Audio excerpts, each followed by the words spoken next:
of what you've been hearing? I tell you what struck me about the audience, the real raw anger over the failure of the government to deal with the migrant crossings across the Channel. Now, one of the reasons we voted for Brexit was to get control of our borders. They failed on that. Now, she talked very tough on it, which is very reassuring. And there was also real anger in this audience about the disgraceful way the police turned a blind eye over the grooming gangs. And it was quite right. They were largely Pakistani gangs in Rochdale and Oxford, and it was ignored. Now, she talked tough on that too. She's got to deliver on it, because there's a real sense in this country that the state, the police, are not operating for the people. It's all about political correctness, and dare I use this word, wokery.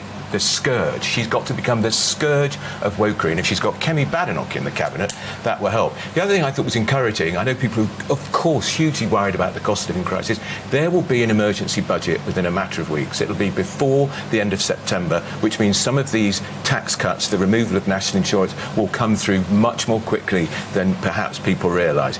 I don't think it's going to be enough, and I think she missed a trick today, because in the Mail today, what people will have seen, because of Rishi Sunak freezing personal allowances on our income tax, that's going to take millions of people into higher wage brackets. So you give us money back with national insurance, and then you're going to take it back with higher income, putting people in higher tax brackets. So I think she's got to work on that still. But it's all about the economy, and I really think she should have missed a trick with these energy companies. British Gas made I've wrote it down, £1.6 billion in 6 months compared to 230 million last year. She should call those bosses in from the energy companies, lay down the law and say, cut the prices.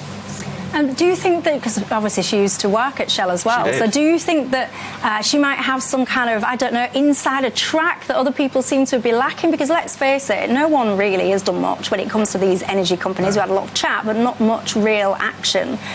Do you think that she can deliver on that? Well, we're going to get the £400, which everybody gets the £400, but there was an opportunity there on VAT on fuel, and I think it would be a very popular thing to get rid of VAT on fuel. She didn't vote for Brexit, of course. We have to remember that in 2016, but she's a convert to Brexit. She has the zeal of a Brexit convert, but I think the VAT should be chopped off of fuel.